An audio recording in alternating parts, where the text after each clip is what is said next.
I've traveled to Jordan all these years, fallen in love. It is still, no matter how I've traveled through the job, it is still one of my favorites. I would say my top destinations are Jamaica and Jordan. I've been to Japan, I've been to South Africa, I've been to Namibia, Mexico, and all of them have their specialness about them. But Jordan and Jamaica speak to my soul.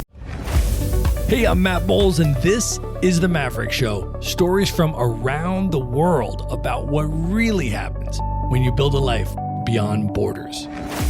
I want to start off by inviting you to subscribe to The Maverick Show's Monday Minute email newsletter so you can kick off each week with a super short newsletter that you can literally read in 1 minute. So there's no long articles, just 3 high-value bullet points each Monday that I've put together for you that could include the best travel gear and gadgets I'm using, or my favorite destinations and what to do there.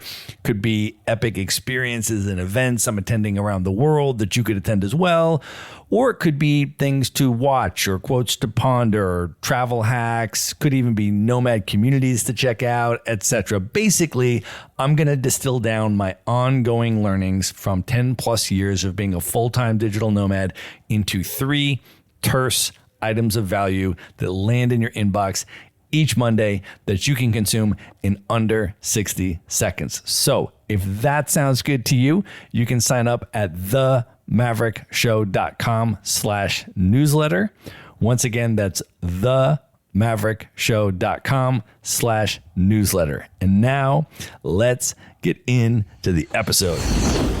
My guest today is Janine Jervis. She is a tourism marketer, storyteller, mother, and entrepreneur who has spent nearly 20 years helping destinations connect with travelers in more meaningful ways. After nearly 2 decades leading communications and PR in North America for the Tourism Board of the country of Jordan, she recently launched Cultural Link Communications, a boutique agency focused on helping destinations and travel brands grow through authentic storytelling, strategic partnerships, and human connections. Born and raised in Jamaica and shaped by a global career in tourism, Janine is passionate about meaningful travel, community-based tourism, and challenging the fear-driven narratives that often shape how people in the West see the Middle East and the global South. Janine, welcome to the show.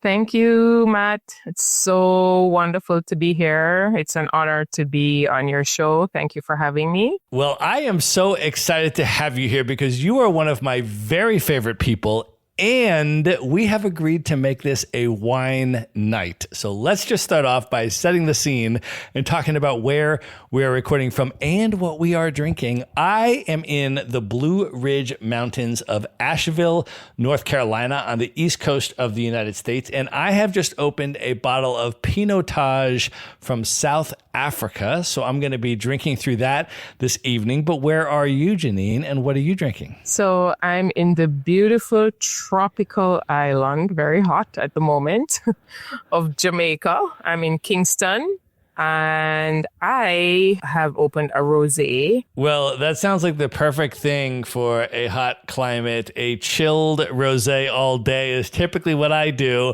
when I am in places like that. So I love that choice. Now, Janine, the last time that I saw you, we were in Rio de Janeiro together. We attended the Black Travel Summit, and we hung out in Rio. I feel like maybe the last time we saw each other was at a street party around 3 o'clock in the morning in Rio. What was your experience like at the Black Travel Summit, but also just in Brazil and in Rio? It was my first time to Brazil. What surprised me a lot is I didn't know that that was the country where most Black people outside of Africa were. I didn't know that. So that was something I learned, which was very interesting. And then following that, obviously being there for Black Travel Summit, being there with the Black Travel Alliance, I think it was the best way to get my first experience in Rio de Janeiro, especially learning the history and even the fact that a lot of the Black culture was their cultural traditions. Some of them were illegal up to recent times. So that was quite interesting.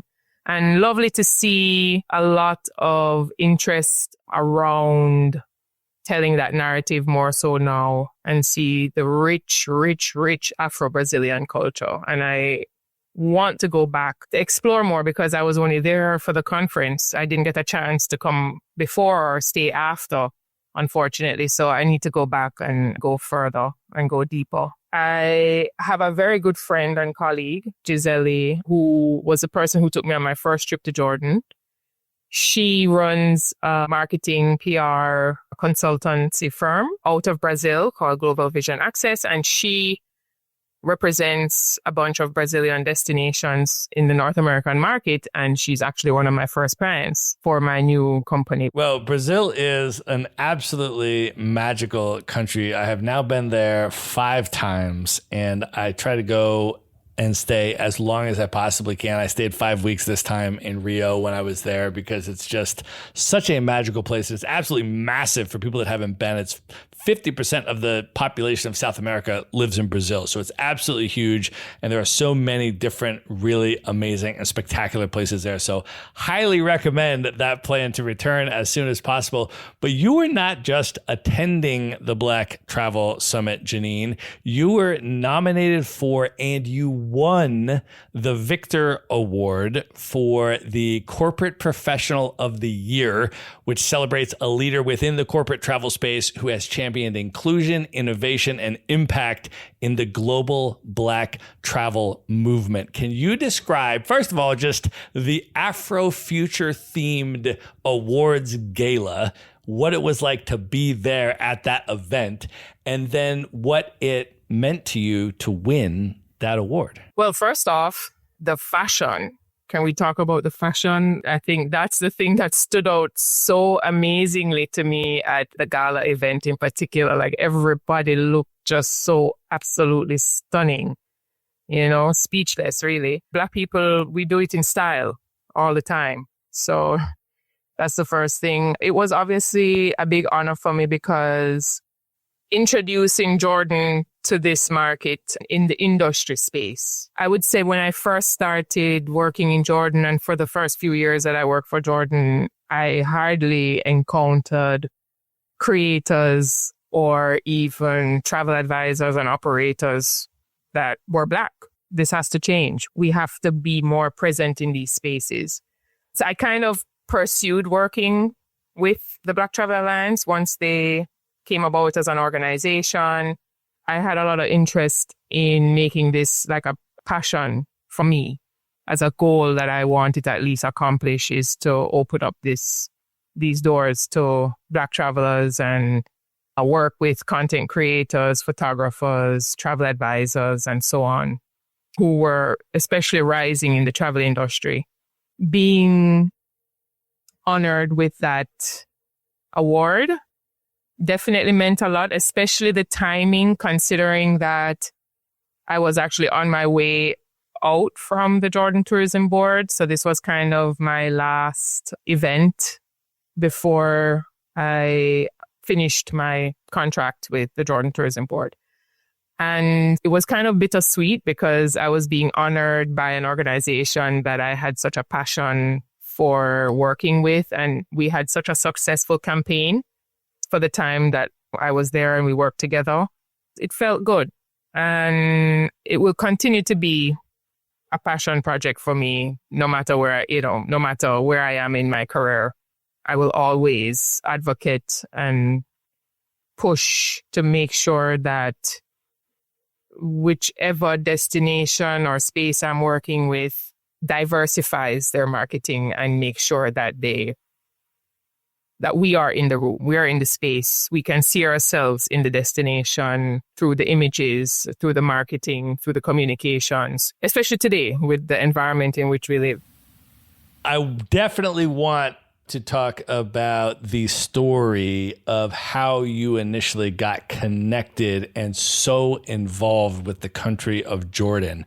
But before we get to that moment, I would love to get a little bit of your backstory leading up to that. Can you talk about being born and raised in Kingston, Jamaica? When you think back to your childhood, What was that like? What do you most remember about growing up there? As a child, the one thing that always felt special for me was, even though in Jamaica you had classism, as a Jamaican and as a brown-skinned Jamaican, it didn't matter. Like, that was never a thought process. When you met someone, like at school, we're all Jamaican. You have Chinese, you have white Jamaican, blonde hair, blue eyes.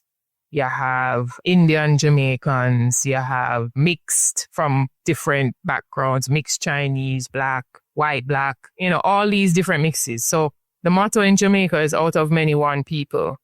And I will say that growing up, that was the thing that I valued the most, because when I compare my experience to experience of, say, my cousins who grew up in the US or in London, our experiences were vastly different. There are things that they experienced or had to be concerned about that were never even a thought. Anybody I met, color or race or ethnic background, or none of that would come to mind. That was not something I was used to.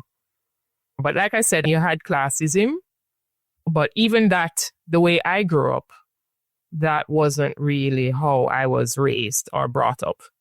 Everybody was a human being, and even the woman that helped raise me, who was my nanny for many years and helped to take care of me, she was like a second mom. And I used to spend time with her and her family. I used to go to her house and spend the night and hang out. So it didn't matter that she worked for us. She was a part of our family. And my mother obviously trusted me wholeheartedly with her. I mean, she did help raise me. And she was a part of our family for over a decade. And the first important years of my life. Those are the things that I remember and value about growing up in Jamaica. And then the friendships that I made. Most of the close friends that I have are friends that I've had since I'm 4, 5, 6 years old. And I find that to be something that is common in the Caribbean, especially. You tend to maintain childhood friendships because I guess we're a small island, so you tend to grow up more as a close community. And whenever we do travel or move away, we tend to gravitate to, if there are Jamaicans around, you tend to gravitate to Jamaicans. You look for the Jamaican parties, you look for the Jamaican restaurants, and as you can see, I've lived in the US from 1999 to 2023. And I don't think my accent ever really changed. Well, I know you moved to Trinidad for a few years as a teenager. Can you talk about that transition? What was that like, moving there and acclimating, and what was your life like in Trinidad? Wow, that was definitely a growing up period for me because of the circumstances under which I actually ended up living in Trinidad. Circumstances, struggle, and a parent immigrating to the US looking for more sustainable life. And long story short, the decision was made that it would be better for me while my mom was making this transition that I live with my grandparents. And at the time, it felt like my whole world crashed. I was 15 years old.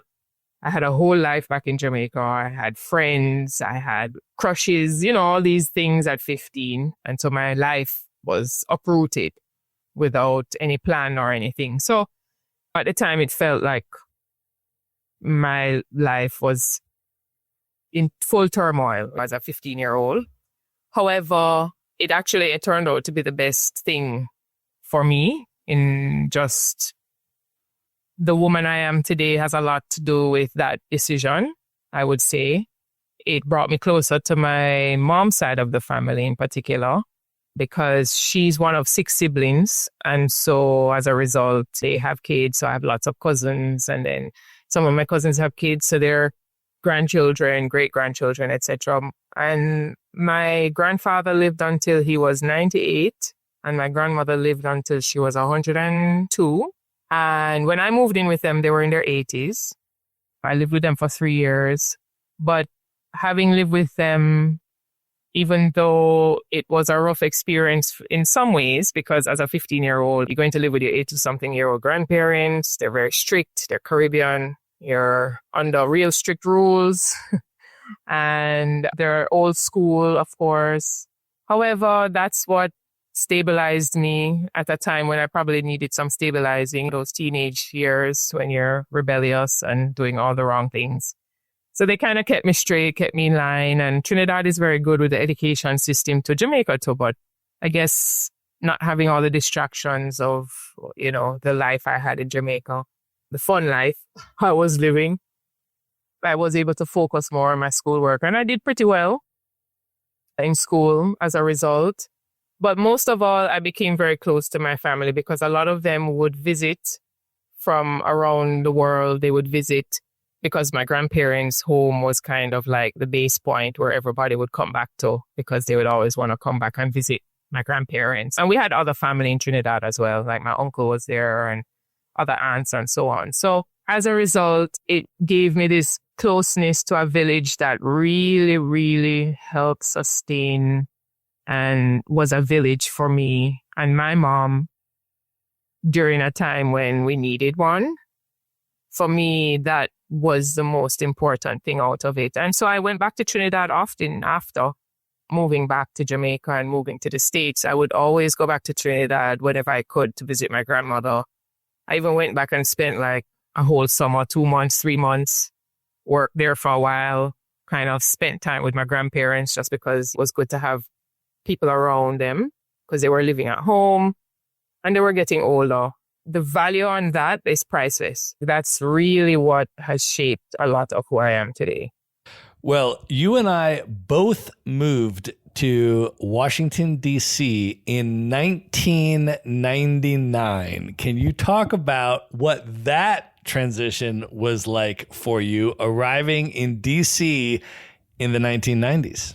My mom was there. That's where she had migrated to because my mom's sisters lived in D.C. at the time. Now, D.C. wasn't unfamiliar to me because I used to visit as a child almost every summer.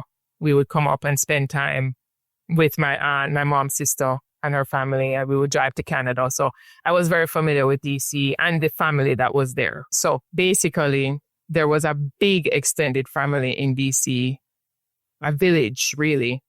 And they were very close-knit, tight, had events all the time, gatherings for Thanksgiving and so on. So that made the transition really a pleasure, I have to say. I would say D.C. was the best place to have made a transition into the U.S. And I say that because it's such an international place. You meet people from all walks of life. I landed there because I come from an international family. So I really like DC for that. It was progressive, a lot of educated people, well-traveled people, and easy transit to travel to different places as well. So DC, definitely Northern Virginia, Southern Maryland, DC is one of those areas I've always said that living in the US, that's the place that I like. I've traveled around the US and I still would settle in DC. In that area. Well, you and I overlapped in DC from 1999 until 2006, which is when I left DC. And while we were there, first of all, we were there during the September 11th attacks and then the aftermath of the September 11th attacks, which was a really intense campaign in the United States of racial scapegoating and racial targeting of Arabs and Muslims in the United States. And I'm wondering if you can take us back to that time in terms of what that was like for you, and then leading up to your very first trip to Jordan, to the Middle East. What were you expecting when you went to Jordan for the first time in 2007, if you can think back when you were boarding that plane, what were you anticipating? To the first point about the 9/11 experience, on that morning, I was actually driving to work at the time. I worked off Beebe Road, which is in Arlington, and I was driving from Springfield, Virginia. And I took the 395, was on the HOV, and I was listening to what was happening on the radio in New York. It was during rush hour. It was after 8 in the morning. And so I started to panic because you're trying to call people to see, are they okay? What's going on? And then all of a sudden, the traffic on 395 just came to a complete standstill. Just complete. It was already congested, but it just completely stopped. And then I saw a poof of black smoke, which was coming from the Pentagon. And then I started to freak out because I didn't know what was going on. Was this black smoke ahead of us?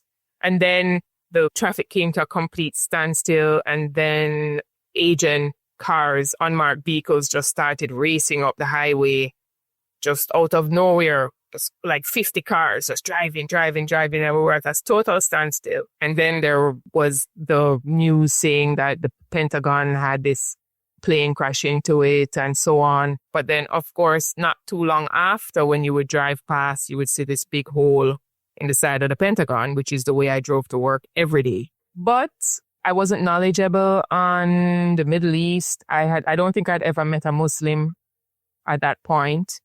Not that I knew of. I wasn't friends with any at the time when 9/11 happened. So my narrative of Muslims and Arabs weren't as strong because I never had any relations with anybody from that part of the world. Of course, over time, you had all the media and weapons of mass destruction and all this pounding of 9/11 and the terrorists, and then every movie, and then it became something. It became a subject after 9/11. Before 9/11, it was never on my radar. It wasn't a topic. I was just an island girl living on island time and doing island things like partying and carnival and those things. So then fast forward, I had graduated from George Mason University. A good friend of mine who was from Trinidad was interning with the Jordan Tourism Board, which was based in Virginia at the time. And she ended up having to go back to Trinidad. So she was leaving, and I had graduated and was looking for a job and so on. I started interning with them in October of 2006, just doing odds and ends. I met with Malia, who was the director, and I started working with them, learning, getting brought into the fold.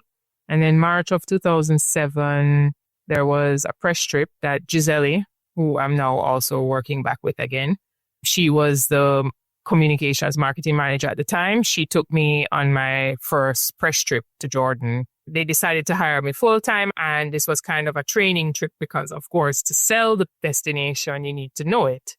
And so there was this opportunity for me to go and learn the job. And I have to say, even with everything, I didn't really have any negative expectations per se, but I just didn't know what to expect at all. And the reason why I probably didn't have any negative perceptions going on that first journey was because I was working with people who were from Jordan. At the time, Malia is from Jordan, and we clicked. And then at the time, there was 2 people from Lebanon working in our office. Gisele is from Brazil. And then our office manager was from the Philippines. And there was somebody from Palestine. And I think that's where I started to learn the difference. So your first trip to Jordan, if you think back to March of 2007, it's your first time in that entire region in the Middle East. You land in Jordan. What do you remember first impression about arriving and your first night in Jordan? I was pretty excited, to be honest. It was so new. It was so like, wow, I'm flying. First of all, I was like flying for this 12-hour flight. And then once you step on Royal Jordanian, it's like you're entering Jordan. And then everybody is so nice and warm and welcoming. It started off right because the people were so warm and welcoming. And there was just this air of excitement that I had because I was young and I was just like, wow, I'm going to the Middle East. All right, we're doing this. Honestly, I would say it felt very overwhelming, the hospitality. At first, I felt a little awkward because unfortunately in Jamaica, a lot of times when people are over nice, sometimes as a local, I'm a little sketchy because I feel like, oh, they're trying to get some money or they want me to buy something or there's some agenda behind it, because it's a tourist place. So I kind of felt like, was that what it was? Because people were just so nice everywhere. Welcome, welcome, welcome. That was the thing that stuck with me. Everybody would say, where are you from? Welcome. People would look at me a lot. Everybody was just very welcoming and telling you, welcome, welcome, welcome to Jordan. Everywhere you go, they're serving you tea and food and tea and food. And it was just so much food. Everywhere you go, food, food, food. The tour guide we had was a young guy around the same age, my age, but he was just so cool. I did know obviously a little bit because I was working with the tourism board. So I was already getting acclimatized with how they promote and so on. But being there, it was a little different. I could feel the ancient element of the place. I could feel the deep, rich culture. The call to prayer was obviously very new to me, but it was just so peaceful and so beautiful. I was just in awe everywhere I went. I was just like, wow, the places were beautiful. Amman, it was very hilly and all these white buildings. And the first day of the tour, I got an introduction to Jordan and the guide was very good. So from the first day, I just felt comfortable. I was like, oh, yeah, this is cool. And then the whole trip was fun. Like, we had so much fun on that trip. Some of the people in the group were really cool. So the first couple nights in Amman, we would go out for drinks after dinner and so on. And so you feel the vibe of the city. I kind of got a little taste of the Amman nightlife on that first trip. So it was like, wow, they're a lot like us, like me. I think just from the first day. And then the trip was just so awesome. Well, you have been back dozens of times over the last 2 decades and spent time all over the country. For people that have never been to Jordan, I want to ask you about some different parts of Jordan. Can you start off for people that have never been to Wadi Rum and they've maybe never even seen a picture of Wadi Rum or perhaps even heard of it? Can you describe what it looks like and also what it feels like to be there and why it's so special to you? It's otherworldly. It looks otherworldly. And there's no real way or word to describe it other than it's a feeling. Because you get there, it's just this vast openness. And yes, it's a desert, but there's just something special about Wadi Rum. I think just the culture of the Bedouins, the silence of the place, the vastness and the ruggedness of it, but yet still it was just so peaceful at the same time. We did the 4x4 tour, which was just like, awe. I'm just in total awe. These rock formations and then the Bedouins driving us in the Jeep and some of them were playing music and the Bedouins are running jokes with you even though they don't speak great English, but they're running jokes and they're just doing all these funny things to relate to you. And then you get to the camp. And at the time when I first went to Wadi Rum, that's the Wadi Rum I fell in love with.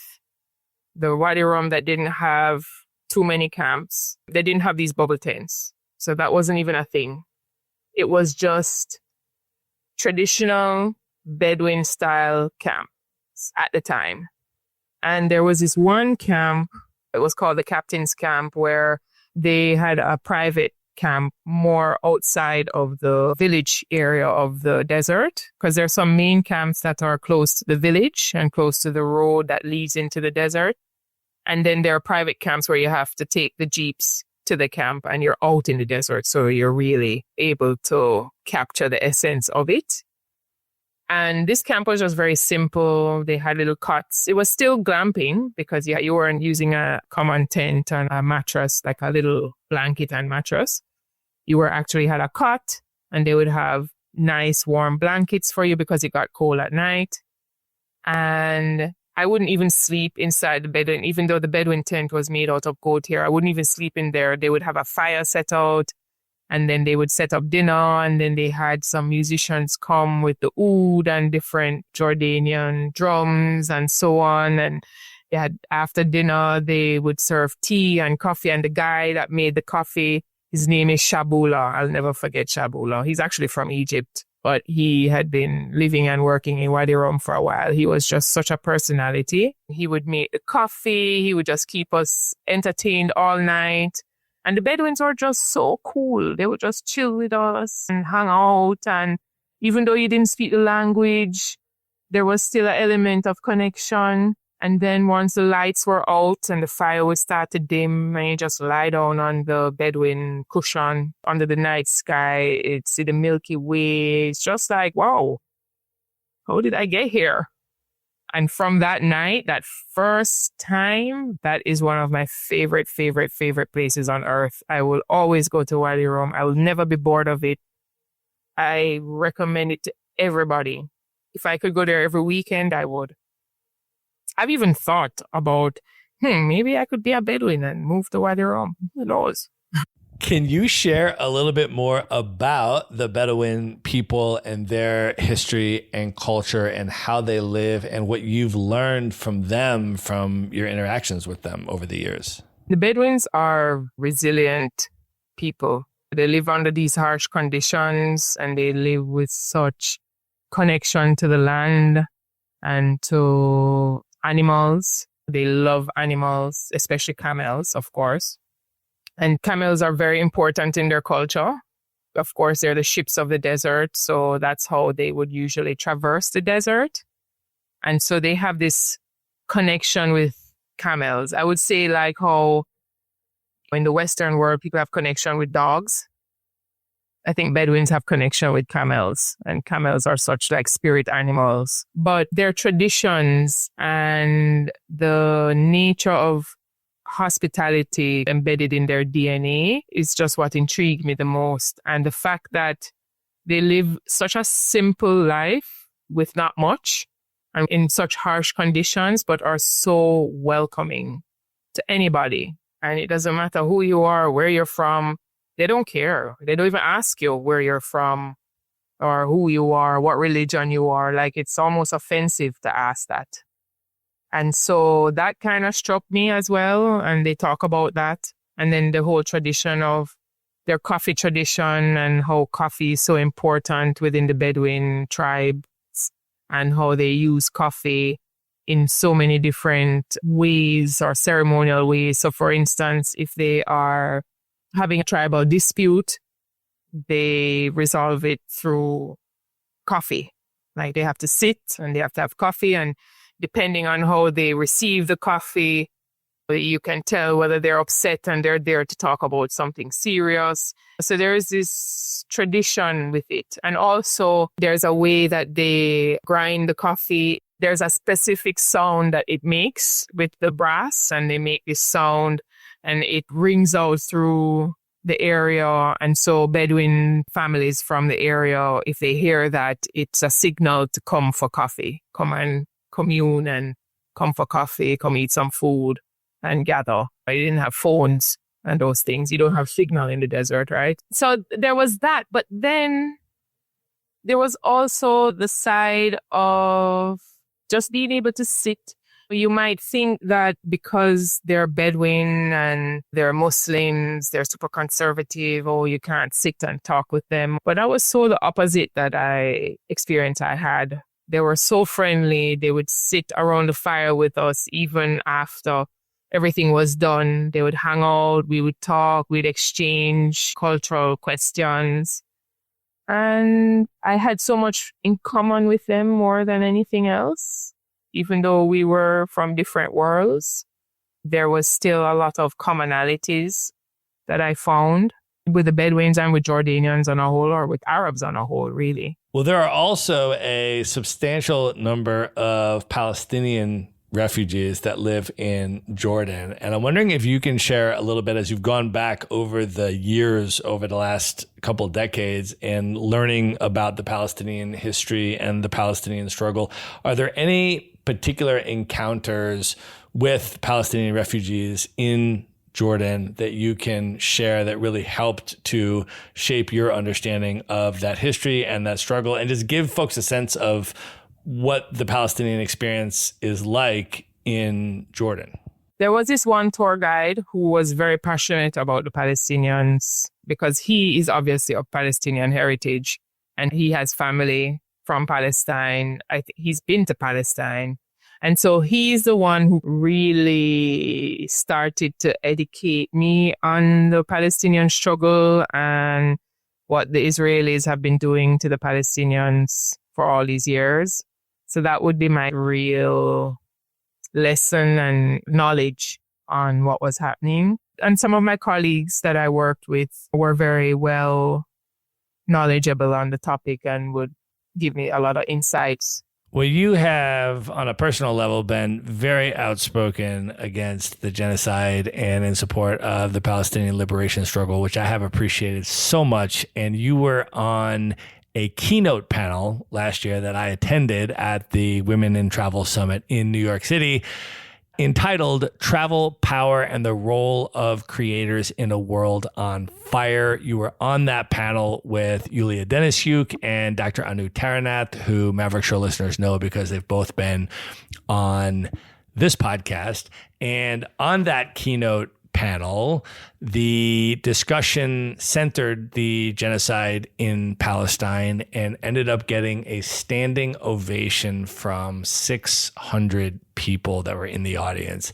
Can you go back to that moment and describe what that felt like to you to be a part of that panel and what that means to you to be a creator in a world on fire, and why you think that panel resonated so powerfully and emotionally with the audience? When Yulia mentioned to me that they were having this panel and she had proposed for me to join the panel from a tourism board perspective, of course, being uniquely positioned with Jordan. I didn't know Anu at the time, but met Anu and it aligned so well. And it was something that Yulia and I bonded over. And we had had so many discussions about it, and we discussed how frustrated we both were with the silence of the travel industry during this genocide and just people going about their days and posting about travel and these things when the world is on fire. And it's like, hello, where do we play a role in this? Where is our humanity? Where does it begin or end? So when she brought up this panel to me, I was like, yes, I'm so glad that WITS. I was a little surprised, I won't lie, because no other event has opened the opportunity for this discussion. So I was very honored. I felt compelled then to be a part of the discussion, because it gave us an opportunity to challenge this idea that travel exists separate from the real world. And that's what was driving us so crazy. It's that it's not separate and that we should be speaking about it and we should be able to share how we're feeling and not just going about our merry lives and days at work as though we're not seeing kids being blown up. So it gave us this opportunity to talk about how that tourism doesn't happen in a vacuum and what is our role in shaping the narratives about whose lives matter, whose suffering is more than whose, or whose humanity gets acknowledged. And do we just continue? Like, what happens after the fact? Do we just continue to attend events where this entity attends these events and we are just side by side with this entity that promotes genocide? Are we just going to be okay with this? So for me, once the people of Jordan and of course Palestinian people as well became personal to me, it's like you can't unsee their humanity, right? So what is our role in the tourism space as creators who don't say anything. And it's not just the genocide in Gaza. We're talking about Sudan, you're talking about Congo, you're talking about Haiti. All these destinations that are constantly dehumanized. Because of my role in communications with a country like Jordan, for me, perception matters, right? And that's my job. That was my job. My job was to challenge the perception that people were fed with by giving them what I personally experienced. And I think that's the message I always want to get across to anybody that I meet with, and especially with creators, because I've seen where I've taken people to Jordan. They've come with all these fears because families like, oh my gosh, how are you traveling to that part of the world? They don't like Americans. It's so dangerous, blah, blah, blah, right? And then same like when I went to Jordan, you land, the transformation happens because nothing that they portray in the media, in Hollywood, in everything that we see online is nothing what the place is or the people are, right? And so how are we in the travel industry speaking about sustainability and the planet and indigenous rights and indigenous people, and you go to events where people acknowledge the land on which they are. Is that enough? Like, is just attending an event and acknowledging that this is on indigenous land, is that supposed to make us feel better that we said that and now we just carry on? I just feel like we advocate for all these things in the name of travel and in the name of bridging gaps and bridging cultures, but there's a genocide happening and crickets, silence. When it really matters, is silence. And so having the opportunity on this panel to have this discussion and then see how people resonated with it and reacted with it spoke loud to me, and I think to Yulia and Anu, that people want to talk about it. People feel this way. It's just that sometimes it takes someone to start and then people follow. I think that was really the power of having this opportunity. And at the end of the day, if people have a problem with us crying out about being sick to our stomachs of watching what we have been watching for the last 3 years and seeing it unfold in Lebanon right now, exactly what we've been saying and screaming into this void is now spreading more and more. We saw what happened with Venezuela. We're seeing what the narratives are moving towards Cuba. Who is going to stop them? Where will it stop? Where will it end? And if we keep silent, and we are the travel industry, we are supposed to be the advocates for people around the world, for cultures, historical sites, biblical sites, UNESCO World Heritage sites are being destroyed. The planet is being destroyed. We're watching an ecocide happen, and all these advocates within the tourism space are not saying anything about it. Like, it's just crazy to me, completely. I just don't understand it. And it gets you a little jaded about being in the space and going with the status quo, when really and truly you just want to go on stage and scream, what is wrong with all of you? Are we not seeing the same thing?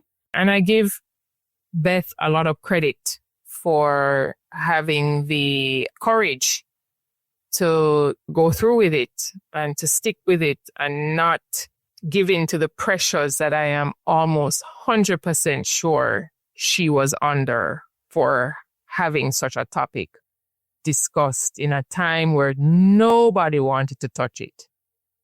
So I give her a lot of credit. That was a very bold move, but it was the right human move.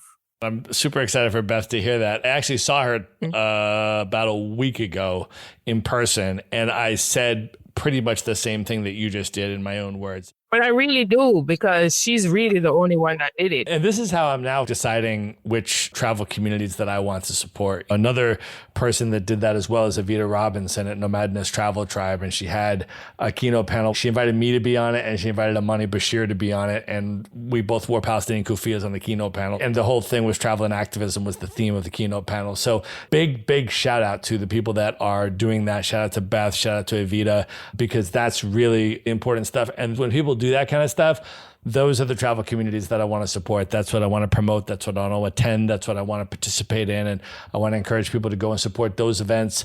And so for me, I make those types of value aligned decisions based on where do I want to fit in, and also who's attracted to those types of events, right? Like what types of travelers do I want to hang out with? The ones that are going and giving standing ovations for the panel that you and Yulia and Anu did. Those are the types of travelers that I want to hang out with. And so I think that is so important. I also want to ask you about a trip that you organized in 2024 to Jordan. You partnered with the Black Travel Alliance, and you took a group of Black travel influencers to Jordan, which included some Maverick Show guests like Brianna Lambeck. Shout out to her. But you took them on this trip, and I followed some of it. I'm wondering, from your perspective, leading that trip, what was the experience like specifically for Black folks to immerse and engage with folks in Jordan? I mean, it felt good from the start. I won't lie. Just the excitement that people had that were coming on the trip. They were genuinely excited. I didn't get a lot of fear-based questions. Most people were curious, and they were just game from the get-go. So it made it nice to start with. And then the group was such a lovely group. They meshed well together. They had such a blast, and it was such a joy to watch their joy in Jordan. The style they brought. I mean, they had an outfit for every location we went to, and it was a banging outfit. They just looked so amazing. They were like perfect models in some of these locations. I just knew the content was going to be amazing, and it was. The content was amazing. It was very well engaged with. It resonated with people. They were so open-minded, and so that made it easy as well. And they just really soaked it in, and that made it joyful to watch because they were just soaking it all in and thoroughly enjoying it.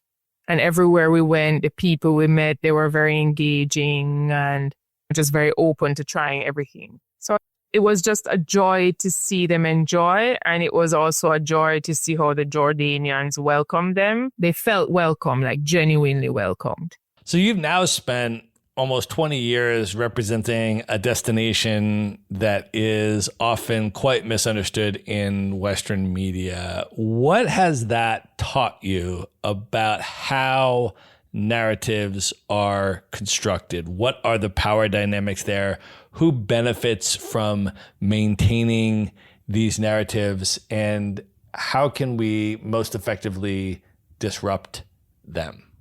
I think we've all seen entire regions be completely psychologically collapsed because of the narrative in Western media. I mean, the whole Middle East is a crisis because of this. And I think the narrative is made as such so that they can exploit and do what they're currently doing. And that's why they're getting away with it.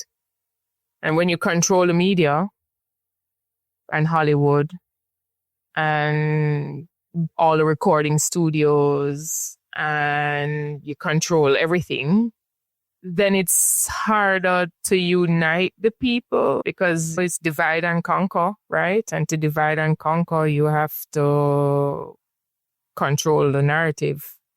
And I guess that's where the brainwashing comes from. Now, I know people would cancel trips to Jordan because of what's happening in Gaza, but really and truly, Gaza is a whole other country and it's not close to Jordan, right? So I've seen how the narratives can just kill the entire place, even those countries that are not affected. When you demonize a people and a society, then everybody suffers. And meanwhile, people on the ground still have to live. They still have to work. They're still having family events. They bleed like us. They get cold like us. They get hot like us. Everybody's just living their livelihoods as normal. So that disconnect between the headlines and the lived reality is just something impossible for me to ignore. I cannot be in the tourism space working for a country like Jordan around Arabs and Muslims that I've grown to have so much love and respect for, and just allow people to continue to digest and reiterate or regurgitate the foolishness that they are fed with, especially when they have never stepped foot in any of these countries. And sometimes they've never even met any of these people. They're just talking from what they see on TV or what they see on the news. Oh, well, the news said this, so. Okay, and they said this about Jamaica too. They said Kingston was the crime capital of the world. And in them time, my family live in Kingston. So, okay, yes, it has crime. Why? And where are they getting all these guns from? That's the real question, right? But the narratives will make you believe it's gangs and it's this. I come from the global south. I grew up in the global south. Majority of my family is from the global south, all my friends. We are victims of these misperception. And so it is my duty to speak truth in the places that I have a space in. And there's nothing that can take that out of me. I'm a human being first before anything else. And so that is what keeps me and drives me to stay in this industry, is having the ability to transform people's perceptions, even if slightly, just by giving them my own personal experience. And I think it helped being that I was Jamaican, Caribbean. I don't look Jamaican, but I sound Jamaican. And then when people meet me, they're like, well, how did you start working for Jordan? Where's the connection there? And then my name is Janine. And every time I go to Jordan, they'll be like, oh, Janine, you know, that's a city in Palestine. It's just all these connections. I got this opportunity to work for Jordan. I've traveled to Jordan all these years, fallen in love. It is still, no matter how I've traveled through the job, it is still one of my favorites. I would say my top destinations are Jamaica and Jordan. No matter where I've been, and it still doesn't compare. There's a vibe, there's a feeling, there's something spiritual about those two, about Jamaica and Jordan. I'm sure there is about other places that I may not have traveled to as well, but just in my experience and my travel experiences, I've been to Japan, I've been to South Africa, I've been to Namibia, Mexico, and all of them have their specialness about them.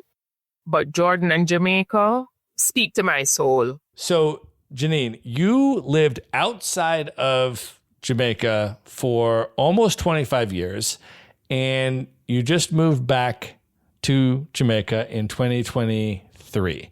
What was your experience like returning to Jamaica, living in Kingston, where you grew up 25 years later? How does that feel? It's been a complete blessing. I feel so blessed to have the opportunity and the option to have been able to move back, especially in 2023. During a time we're watching the U.S. government support and perpetrate this genocide, amongst other things. I always, in my heart and soul, knew that I wanted to move back to Jamaica. Living in the States was temporary for me because it was more for the opportunity of going to school and getting that international experience, which I'm very grateful for. And again, I'm also very blessed to have had this opportunity and to have had family to support me through it. However, moving back to Jamaica was something I personally wanted for my own mental wellness. I've always been an island girl. Even though I lived in the US for 20-something years, I made it a point that I would at least go back to Jamaica or Trinidad once for the year. It would have to be real serious circumstances why I didn't end up going for a year. So I came home almost every year. What mobilized it more than anything else was having a son, having a child. And quite frankly, after COVID, and especially once the whole George Floyd and Breonna, these events happened, it brought a lot of anxiety in our household, in our family.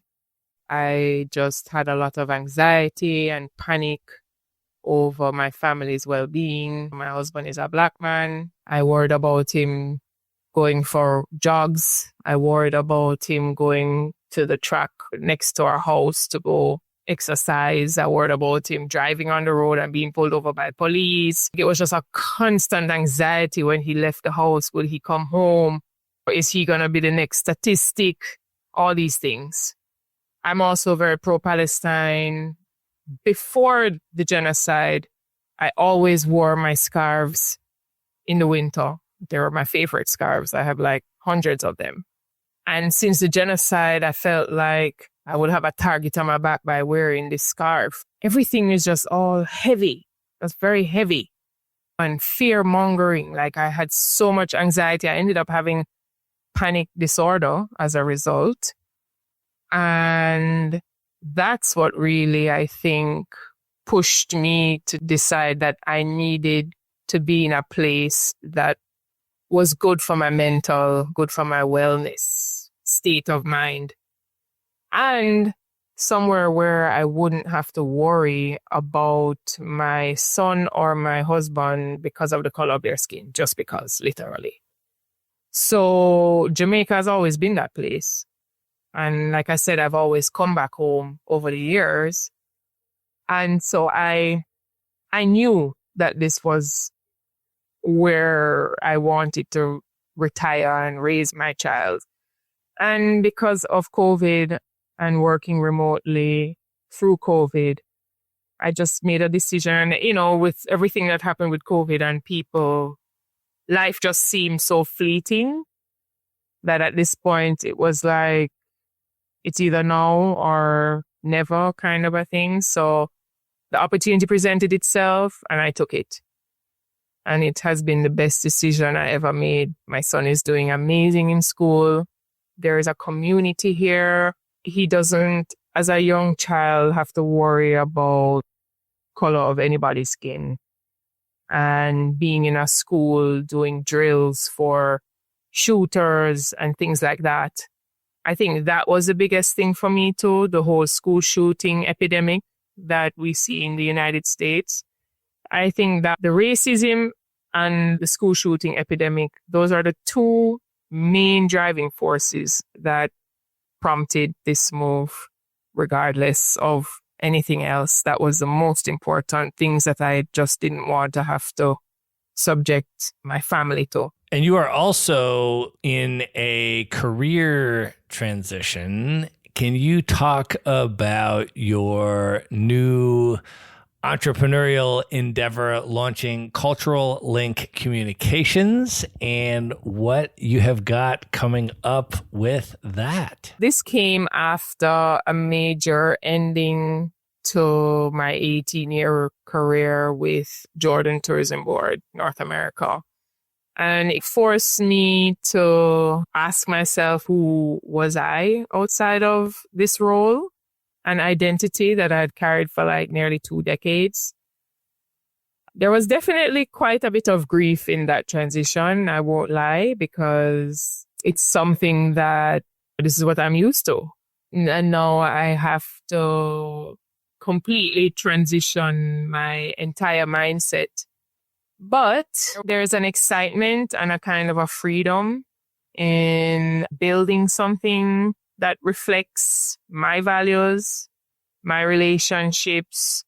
And there's some excitement as well in working for myself and trying to carve out a space within this industry that I've grown to love and doing it my way. I give a lot of credit to the experience I had with Jordan. It definitely shaped a lot of who I am today as well. And it has really allowed me to make this pivot. Of course, being with this organization for 18 years, there's some level of comfort that you build. And that's what keeps you, is a comfort. And it probably needed an abrupt end for me to make this transition. I probably would not have made this transition otherwise. I would have just continued with the status quo. But here I am. I've done it. It's scary. It feels overwhelming at times, but I am pretty excited. It's off to a decent start, I would say, all things considering. I'm once again very blessed.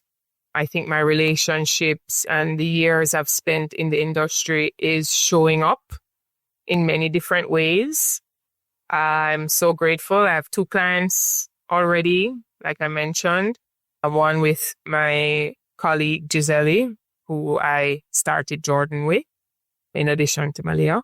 And then the other client is actually a Jordanian DMC, which I can't give up my love for Jordan. So yeah, it feels quite good to be representing these 2 destinations as well, because they're kind of similar in many ways, meaning people aren't so sure about these 2 destinations. So I think it's right up my alley, because I like to transform and change people's perceptions of places that they're not sure about and convince them otherwise. So I think the stars have just aligned.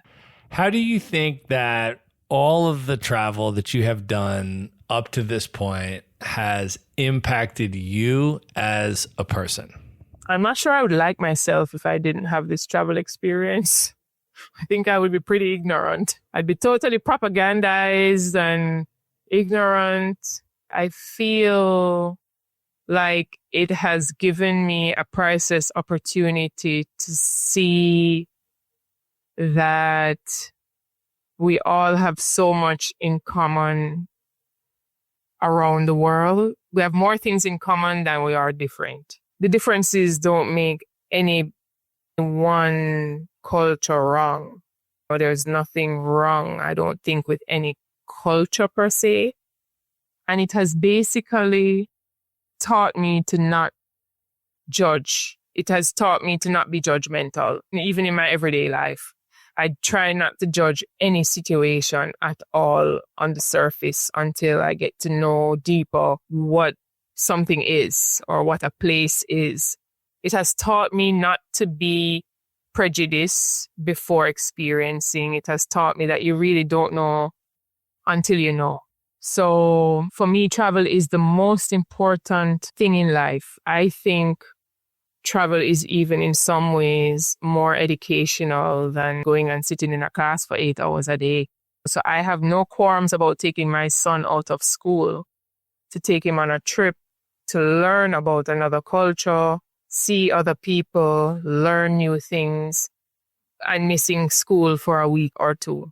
Because what he gains from that is going to help him in his life more than anything anybody can teach him. And that's how I felt what it has done for me. I've opened up so many of the people around me, my friends who haven't traveled as much. It has helped me to kind of open up their minds to be more open-minded on even traveling to other places. I think my husband would credit me a lot for opening his world to travel. And now he loves to travel. He wasn't a big traveler before we met. And now he attributes all his travels to me, of course. But yeah, it's such a healing activity. I think it should be in school curriculums, to be quite honest. Well, Janine, I think that is actually the perfect place to end the main portion of this interview. And at this point, are you ready to move in to the lightning round? Sure. Let's do it. Let's do it. The lightning round. All right. What is one book that you would recommend that people should read? The book that resonated with me a lot is actually a self-help book. It's called 101 Ways to Change the Way You Think. It helped me a lot. It teaches you about mindset, and it really helped me when I was in a dark space going through some anxiety and panic. All right, Janine, knowing everything that you know now, if you could go back in time and give one piece of advice to your 18-year-old self, what would you say to 18-year-old Janine? I would tell her, travel now. All right. Of all the places that you have now traveled, what are 3 of your favorite destinations you would recommend other people should definitely check out? Jordan, for sure. Jamaica, for sure. Those 2 places, 100%. I did quite love Japan. Japan was also quite a special place as well for me. And I would also love to go back to Mexico. All right. What are your top 3 bucket list destinations, places you have not yet been, highest on your list you'd most love to see? Let's see. I do want to go back to Africa. I want to go to like Zanzibar, Ghana. I would like to go to Johannesburg. And I would love to go to Peru. Amazing. All right. Janine, we have now come to the most important question of this interview. I'm about to ask you to name your top 5 Jamaican dancehall artists of all time. But before I do that, can you give a little bit of context and just talk about Jamaican dancehall music and what it has meant to you in your life? Well, I'm definitely a fan of old school dancehall. So from the 80s and 90s, I think that was the best era for dancehall, as it probably was for hip hop and, well, all music really. 100%. You know, dancehall is very Jamaican. It really does give you an insight into Jamaican life, from the struggles to the girls scene, to the boys scene, to the lovers scene. It does give you a little depiction into Jamaican life. And I mean, dancehall has definitely influenced a lot of, or reggae in general, but dancehall as well has influenced a lot of other genres around the world. It speaks a message to what's happening, whether it's political or, like I said, struggles of everyday life. I see dancehall as a voice for a lot of youth. It gives them an outlet, gives them an opportunity as well for a better life from whatever they're probably used to. That's kind of what I see dancehall as. And for who are some of my favorite artists? Yes, let's go with your top 5 Jamaican dancehall artists, no particular order, of all time. Bounty Killer, Super Cat, Buju Banton, of course. I would say Shabba Ranks too. I did like Shabba Ranks in his time, for sure. Sizzler, top. Amazing. I have a special appreciation for the fact that you picked all 90s artists as well, because I was a hip hop DJ in the 90s. And as you know, Jamaican dancehall, the stuff that started coming out in the early 90s, 1992, all of these people just start coming out one after another. Beanie Man and Buju Banton, Capleton and Super Cat and Mad Lion, all these people. And then they start doing these collabs with the hip hop artists, And so a lot of people, I mean, if they weren't around in the 90s, a lot of people don't even know some of this history. Like the Notorious B.I.G. chorus for I Love It When You Call Me Big Papa, he samples himself saying, I love it when you call me Big Papa. And that sample is taken from the Supercat song, Dolly My Baby, where he featured Biggie well before Biggie had an album. He just did a verse on a Supercat song, right? And then you had Mad Lion collaborating with KRS-One, and you had Buju Banton doing stuff with Heavy D all the way back in 92. And so all of these artists were just mixing in and doing these collabs, and it was just this magical, amazing period of music. And so for me, all of the emotional, sentimental love that I have is so centered around the 90s. And so that makes me so happy that you picked all 90s artists I love. A lot of these people are still doing their thing. They've had longevity. They're still, doing their thing for sure. I have to give some credit to Sean Paul. Like, Sean Paul is still killing it. And he's definitely one of the original too. And he has definitely taken it international for Jamaica. For sure. All right, Janine, at this point, I want you to let folks know how they can find you, follow you, connect with you. How do you want people to come into your world? Well, you can definitely follow me on Instagram at Jamaica and Janine Jervis at LinkedIn. All right, we're going to link all of that up in the show notes. So you can just go to one place at themaverickshow.com, go to the show notes for this episode. There you will find it along with direct links to everything else we have discussed on this episode. Janine, this was such a special conversation. Thank you so much for spending the evening with me and having a wine night. Thank you for having me. This has been really fun and enjoyable.